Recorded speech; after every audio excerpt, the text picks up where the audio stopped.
Hi friends, आज हम बात करेंगे chapter 3 humidity and clouds, class 8 geography, Maharashtra board.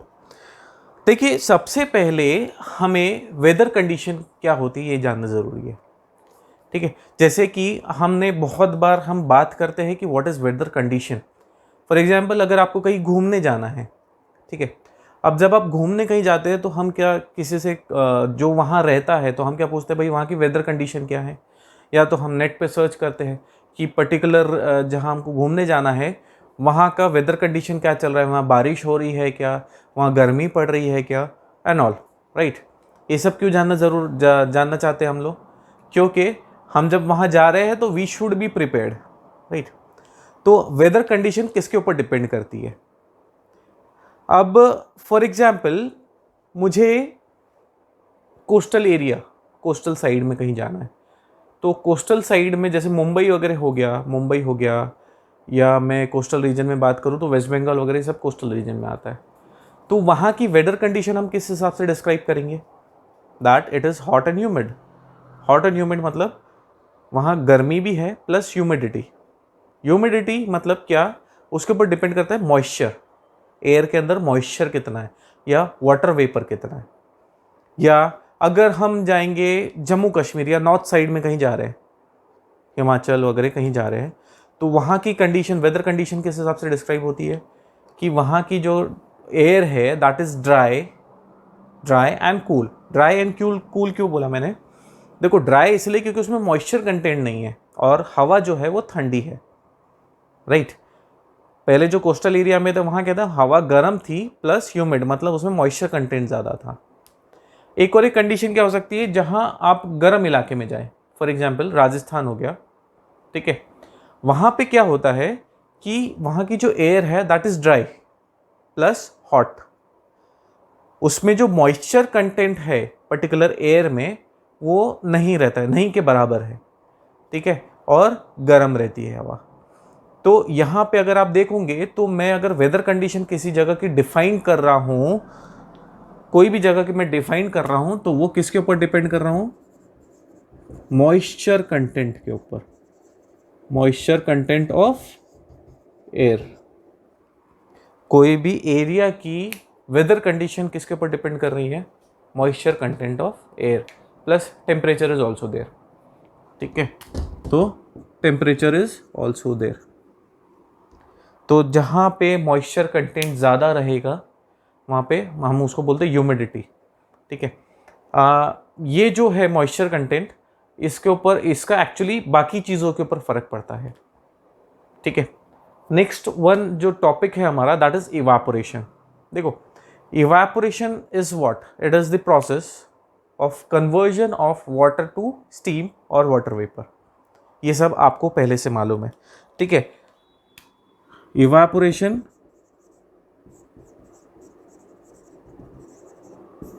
It is the conversion of water to steam and water vapour. देखिए, evaporation मतलब क्या होता है?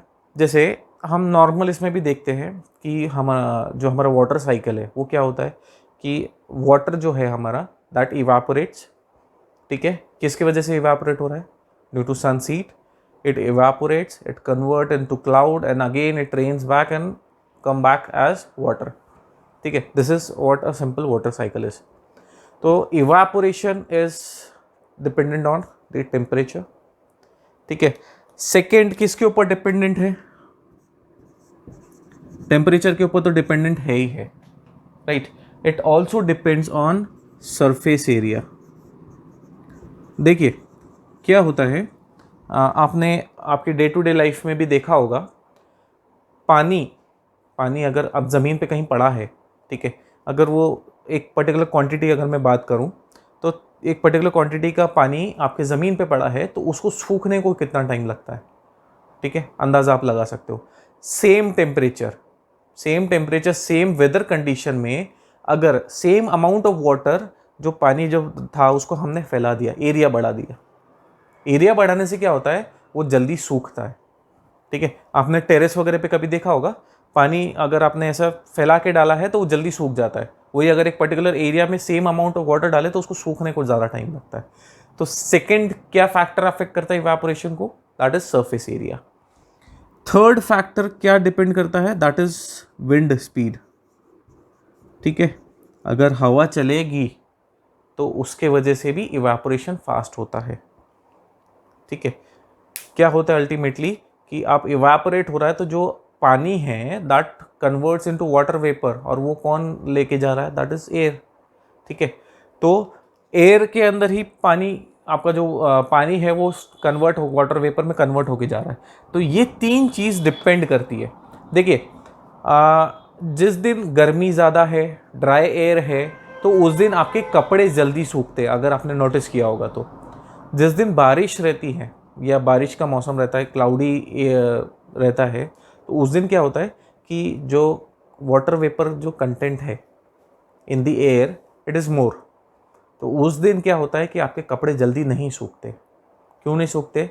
क्योंकि टेम्परेचर तो ठीक है जो भी है, लेकिन क्या होता है कि जो मॉइस्चर कंटेंट, मैंने यहाँ पे बात कर रहा हूँ, मॉइस्चर कंटेंट जो है एयर का वो उसमें ज़्यादा रहता है। ठीक है, तब इसीलिए उसको सूखने को टाइम लगता है। मॉइस्चर कंटेंट जब कम रहेगा एयर में तो वो ज़्यादा, उसकी कैपेसिटी बढ़ जाएगी वाटर वेपर एब्जॉर्ब करने के लिए। ठीक है, तो उस दिन वो जल्दी सूखेगा। ह्यूमिडिटी इन एयर, जैसा कि मैंने आपको पहले भी बताया, ह्यूमिडिटी क्या होती है, it is the water vapour और water vapour content of the air, that is what is humidity. देखिए क्या होता है कि एयर की कैपेसिटी कितनी है वाटर वेपर एब्जॉर्ब करने की। ठीक है, मैं अगर कहूँ आपको कि particular amount of air can absorb a particular amount of water, ये सारी चीज़ें किसके ऊपर डिपेंड करती है, टेम्परेचर के ऊपर भी डिपेंड करती है। अगर टेम्परेचर ज़्यादा रहा, टेम्परेचर बढ़ाओगे आप तो उसकी होल्डिंग कैपेसिटी बढ़ती है वाटर वेपर की, एयर की। एयर ज़्यादा से ज़्यादा वाटर वेपर होल्ड कर सकता है। अगर टेम्परेचर कम होगा तो उसकी होल्डिंग जो कैपेसिटी है वो कम हो जाएगी। देखिए आपको जैसे मालूम होगा कि जो क्लाउड है, ठीक है, तो उसमें क्या होता है, वाटर वेपर रहता है, वो जैसे जैसे ऊपर जाता है तो वहाँ पे क्या होता है, वो कूल डाउन होता है। कूल डाउन होने की वजह से क्या होता है, जो वाटर वेपर है वो कंडेंस होता है, वो फिर बारिश के रूप में नीचे आता है। राइट, तो इसीलिए अगर टेम्परेचर कम हुआ तो उसकी होल्डिंग कैपेसिटी कम हो जाती है, टेम्परेचर बढ़ेगा तो उसकी होल्डिंग कैपेसिटी ज़्यादा रहेगी। इसलिए अगर आप देखोगे तो जो ह्यूमिड एरिया रहते हैं वहाँ का टेम्परेचर थोड़ा सा ज़्यादा रहता है।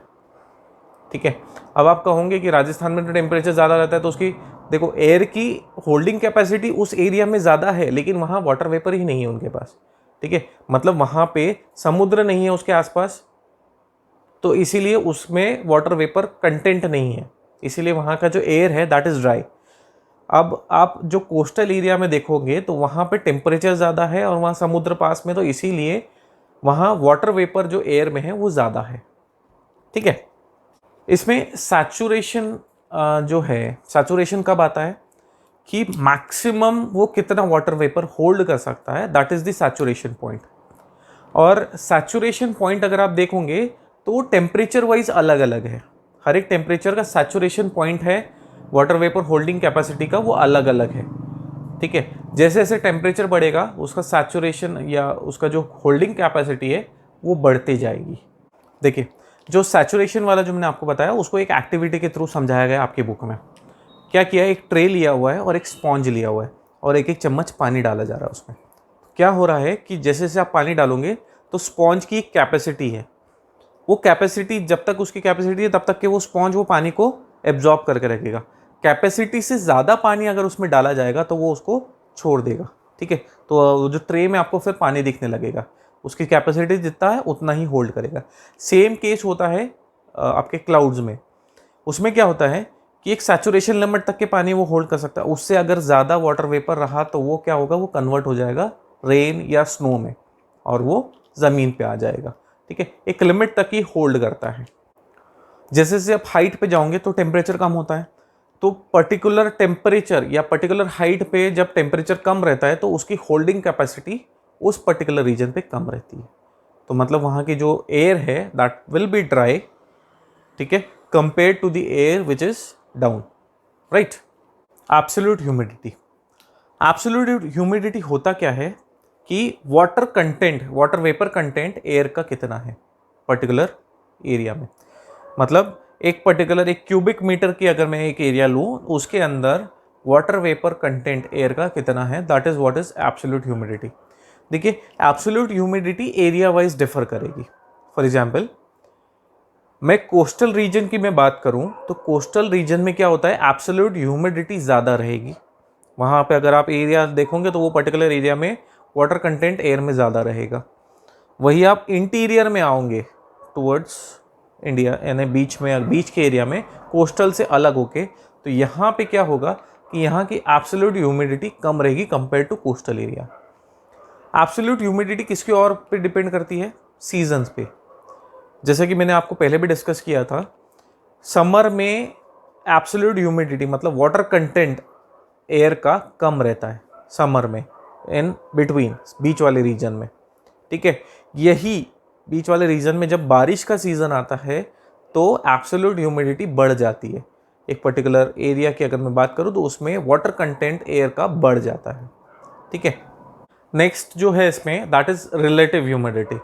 Relative humidity is what, it is the amount of water vapour. Relative humidity, it is the amount of water vapour present in air expressed in percentage. मतलब relative humidity is expressed in percentage as absolute humidity upon vapor holding capacity। मतलब एक particular temperature की मैं बात करूं तो उस particular temperature में कितना वाटर वेपर प्रेजेंट है, दैट इज एब्सोल्यूट ह्यूमिडिटी। और उसकी कैपेसिटी कितनी है, vapour holding capacity, vapour holding capacity, it is expressed in percentage. This is what is relative humidity. अगर मैं कहूँ आपको कि पर्टिकुलर रीजन में एब्सोल्यूट ह्यूमिडिटी 20 है लेकिन उसकी वाटर होल्डिंग कैपेसिटी कितनी है, दैट इज 25।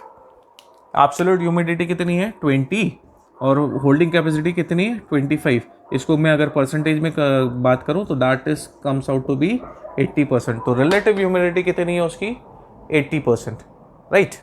रिलेटिव ह्यूमिडिटी में और एक क्या होता है कि इट चेंजेस। जैसे क्यों चेंज, क्योंकि आपकी एब्सोल्यूट ह्यूमिडिटी चेंज हो रही है तो अल्टीमेटली आपका जो रिलेटिव ह्यूमिडिटी है ये भी चेंज होगा। अब अगर आप देखोगे तो सुबह के टाइम या रात के टाइम क्या होता है कि मॉइस्चर कंटेंट जो एयर में वो ज़्यादा रहता है, राइट। तो रिलेटिव ह्यूमिडिटी उस पर्टिकुलर टाइम पीरियड में ज़्यादा रहेगी। दोपहर के टाइम क्या रहता है, गर्मी ज़्यादा रहती है, सूरज रहता है, तो उस पर्टिकुलर पीरियड में मॉइस्चर कंटेंट कम रहेगा, वाटर वेपर कंटेंट कम रहेगा एयर का, तो रिलेटिव ह्यूमिडिटी कम रहेगी।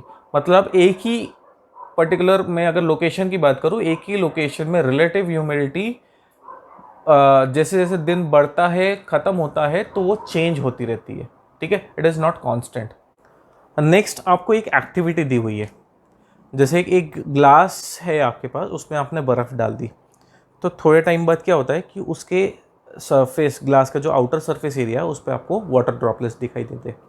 ऐसा क्यों होता है कि जो वाटर वेपर प्रेजेंट है एयर में वो उस सरफेस के कांटेक्ट में आते हैं, ठीक है। तो उसका टेम्परेचर, जो ग्लास का सरफेस एरिया उसका टेम्परेचर ऑलरेडी डाउन रहता है, तो क्या होता है कि उस सरफेस एरिया के जैसे कांटेक्ट में आते हैं तो वो कन्वर्ट हो जाते हैं टू वाटर ड्रॉपलेट्स।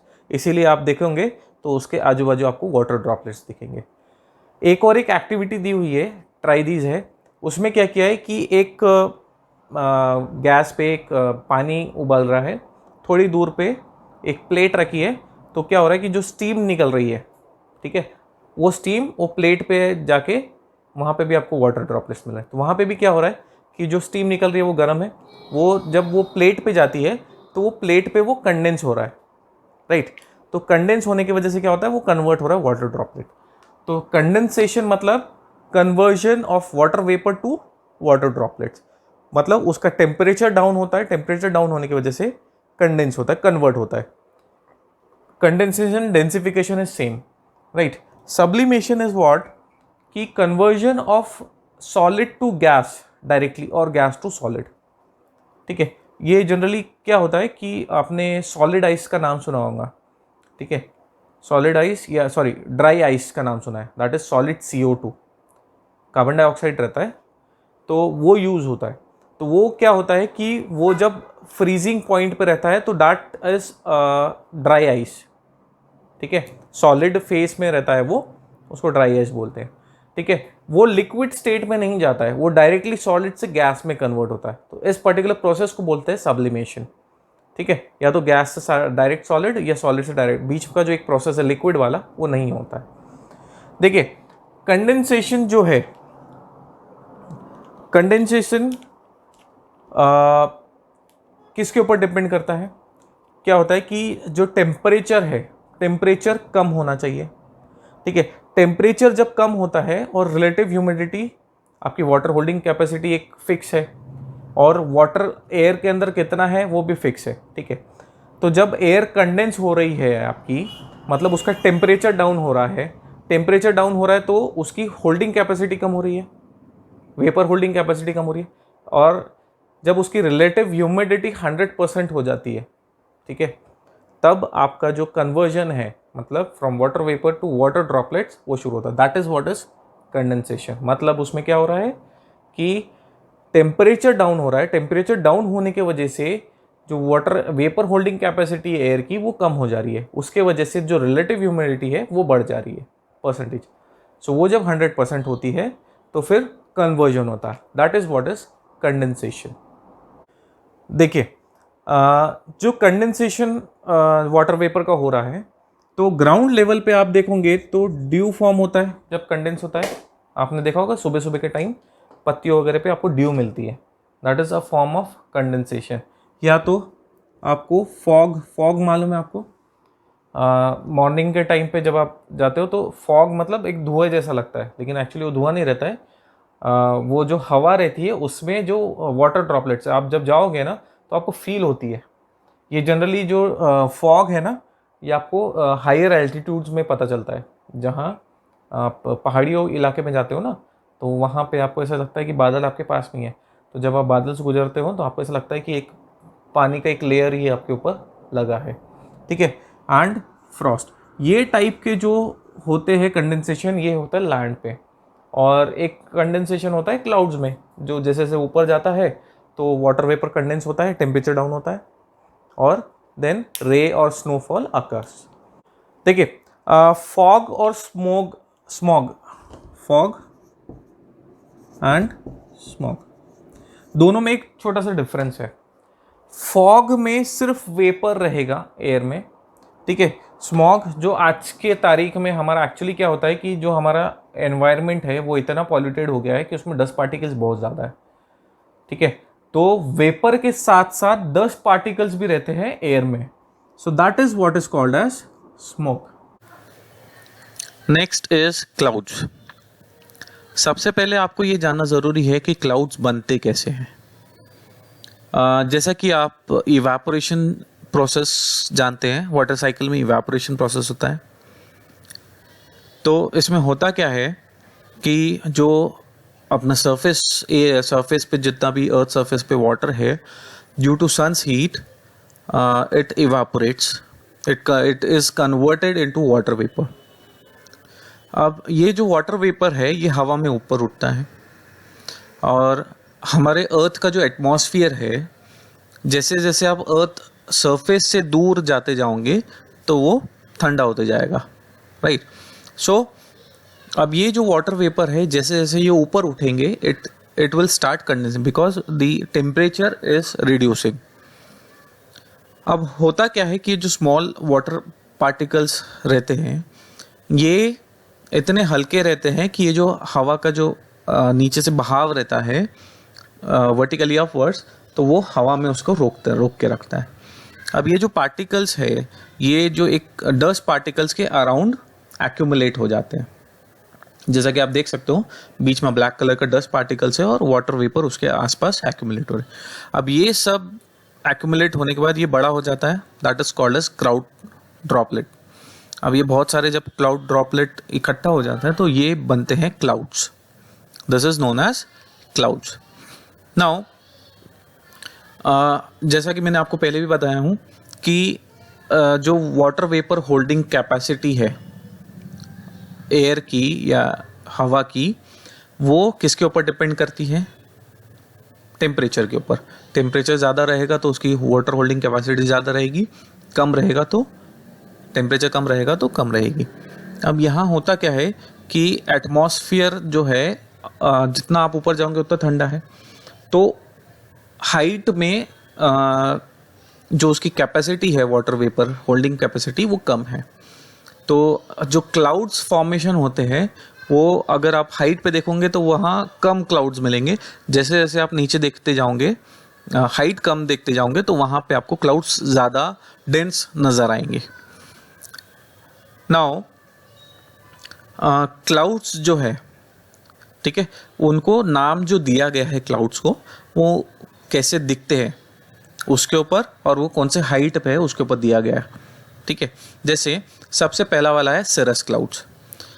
इनको एक्चुअली ये जो हाई क्लाउड्स जिनको कहा जाता है, 3 इसमें डिवाइड किया हुआ है, high, mid and lower level. तो सिरस क्लाउड्स जो है वो हाई लेवल। इसमें देखो क्या हुआ है, जैसे हाइट को अगर मेरे को डिफाइन करना है तो उसके लिए हमने क्या किया है, सिरो, एक वर्ड है cirro, that is being referred to height, ठीक है। तो यहाँ पे इस टाइप के क्लाउड्स को आगे जगह आप देखो सिरस लगा हुआ है, that means high clouds.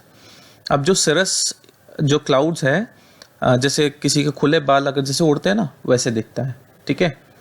So it is here like clouds find at high altitudes. Cirrus clouds जो रहते हैं बाकी टाइम तो वाइट कलर के दिखते हैं, लेकिन आप जब सनराइज या सनसेट में देखेंगे तो वो कुछ इस टाइप से ऑरेंजिश कलर के हो जाते हैं। The next one is cirrocumulus. देखो यहाँ पे भी सिरो लगा हुआ है, that means clouds which are present at height. Now एक वर्ड जो यहाँ लगा है cumulus. Cumulus means heap. Heap मतलब जैसे मैंने अगर एक साथ पत्थर आसपास जमा दिए और उसको इकट्ठा कर दिया तो that is known as heap, ठीक है, या उसको मैं बोलूँ पैचेस में। So these type of clouds are viewed as in patches, that is why they are known as cirrocumulus. Next one is cirrostratus.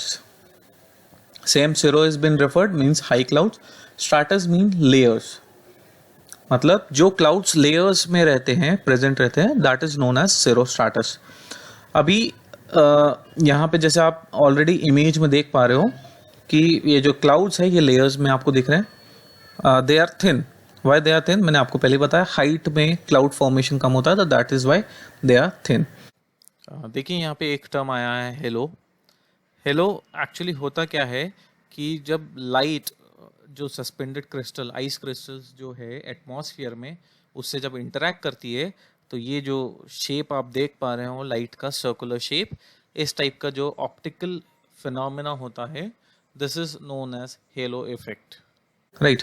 अब क्या होता है कि ये जितने भी 3 टाइप जो है मैंने कौन से सिरस क्लाउड्स, सिरोक्यूमुलस एंड सिरोस्ट्राटस, ये बहुत हाइट पे रहते हैं, ठीक है। तो अब ये हाइट पे क्या होता है कि जो आपका जो वाटर वेपर है it converted into frozen water, ठीक है, मतलब ice particles are there in this types of clouds. Next one is altocumulus. अब देखो यहाँ पे वर्ड चेंज हो गया, ऑल्टो आ गया। ऑल्टो मतलब मिडल एल्टीट्यूड वाले क्लाउड्स जो है। क्यूमुलस का वर्ड मैंने आपको पहले ही बताया, पैचेस। अब यहाँ पे जब आप हाइट कम कर रहे हो तो यहाँ पे कंपैरेटिवली डेंस क्लाउड्स मिलेंगे यहाँ पे, ठीक है। कंपैरेटिवली सिरोक्यूमुलस से ऑल्टोक्यूमुलस जो है वो डेंस रहेंगे, ठीक है। अब यहाँ पे भी सेम पैचेस वाले रहेंगे। अब कलर वाइज भी अगर मैं बात करूँ तो जो हाइट में जो है सिरोक्यूमुलस या सिरोस्ट्राटस वगैरह, उनका जो कलर है वो लाइट रहता है एज कम्पेयर टू ऑल्टोक्यूमुलस। इनका जो कलर रहेगा उनके कंपैरिजन में डार्क रहेगा, greyish, right. Next one is altostratus, middle altitude clouds. Stratus means in layers. इसमें भी अगर आप डिफरेंस देखोगे तो इनका कलर कंपैरेटिवली डार्क रहेगा सिरोस्ट्राटस से, and these are middle altitude clouds. Next one is stratocumulus. देखो यहाँ पे 2 वर्ड यूज हुए, strato and cumulus. Strato means layers, cumulus mean in patches. So these type of clouds, stratocumulus, are these are lower level clouds. अगर middle level रहता तो we use alto also, right. So these are lower, मतलब ये जितने भी हमने पढ़े उससे और नीचे लेवल पे मिलेंगे आपको हाइट वाइज। यहाँ पे क्या होता है, ये वाले जो क्लाउड्स है ये लेयर्स में भी है और पैचेस में भी है, ठीक है। सो and what it says, they usually have gaps between them, that is why we can see it in patches, but they can also be joined together, मतलब ये आपस में मिलके एक बड़े क्लाउड भी फॉर्म कर सकते हैं। Next one is stratus. Stratus clouds ये भी लोअर लेवल क्लाउड है स्ट्रैटोक्यूमुलस के, और कम हाइट पे मिलेगा आपको ये स्ट्रैटस क्लाउड्स। ये भी कंपैरेटिवली आप देखो जैसे जैसे आप नीचे आते जाओगे ना तो इनका जो कलर है इट विल बिकम डार्क, ठीक है। Next one is nimbostratus. अब देखो यहाँ पे एक वर्ड और यूज है, nimbo. Nimbo means rain storm, मतलब जो बारिश जो करने वाला जो क्लाउड है ना, that is what is nimbostratus. आपको मालूम है डार्क कलर रहता है, जब भी बारिश होती है तो एकदम काले बादल घिराते हैं। This is those are the nimbostratus clouds. तो ये भी लोअर लेवल पे ही मिलेंगे आपको, below 6500 feet. When the temperature is low, मतलब बहुत कम टेम्परेचर, जब ठंडा मौसम रहता है, तो these clouds can also give snow और ice particles, right. Next one is cumulus clouds. Cumulus clouds कैसे दिखते हैं, जैसे कॉटन बॉल्स या कॉटन के, अगर आपने ऐसा इकट्ठा किया कॉटन तो वो कैसा फ्लफी टाइप कॉटन दिखते हैं आपको, सो सेम टाइप दिखते हैं this one cumulus clouds. Next one is cumulonimbus. Cumulonimbus actually थोड़ा सा डिफरेंस है, निम्बस वर्ड आया उसमें। इसका शेप कैसा है, ये बहुत बड़ा क्लाउड है वर्टिकली। ऊपर में जो शेप दिखेगा आपको, ये जो ऊपर वाला शेप दिख रहा है आपको, this shape is like anvil. Anvil देखा है आपने, और ये नीचे। अब ये वाले जो क्लाउड्स है ये ये जो क्लाउड्स है ये बहुत तेज बारिश जो होती है ना, वो इन क्लाउड्स की वजह से होती है। बहुत तेज बारिश होगी और बहुत कम देर के लिए होगी। जैसे आपने कई बार देखा होगा, एकदम से बहुत तेज बारिश आती है, विद इन 1 मिनट 2 मिनट और मैक्सिमम 5 मिनट्स में बंद भी हो जाती है। तो वो इन टाइप ऑफ क्लाउड्स की वजह से होता है। देखो अगर अब मैं फिर से इसको जितने भी क्लाउड्स है सबको कंपेयर करूँ हाइट वाइज, देखिए सबसे ऊपर में जो है सरस क्लाउड्स, मैंने आपको बताया here like. Next one is cirrocumulus, next one is cirrostratus. ये एक्चुअली 7000 या उसके ऊपर की हाइट में मिलेंगे आपको, 7000 फीट। अगर यहाँ आप किलोमीटर्स के भी हिसाब से देखोगे तो देखो ये 6000 किलोमीटर के, सॉरी 6 किलोमीटर मतलब 6000 मीटर उसके ऊपर में मिलेंगे। नेक्स्ट इसके नीचे आओगे आप तो ऑल्टोक्यूमुलस मिलेगा, उसके नीचे ऑल्टोस्ट्रैटस, स्ट्रैटोक्यूमुलस, निम्बो स्ट्रैटस। निम्बो स्ट्रैटस मैंने आपको बताया बारिश वगैरह के लिए majorly nimbostratus, then stratus, cumulus and cumulonimbus. देखो आप डिफरेंस देख लो, ये ऊपर में एनवल शेप का दिखता है, ये जो बिजली कड़कती है एकदम तेज और तेज बारिश जो होती है वो इस पर्टिकुलर टाइप ऑफ क्लाउड की वजह से होता है, right. So these are what is types of clouds.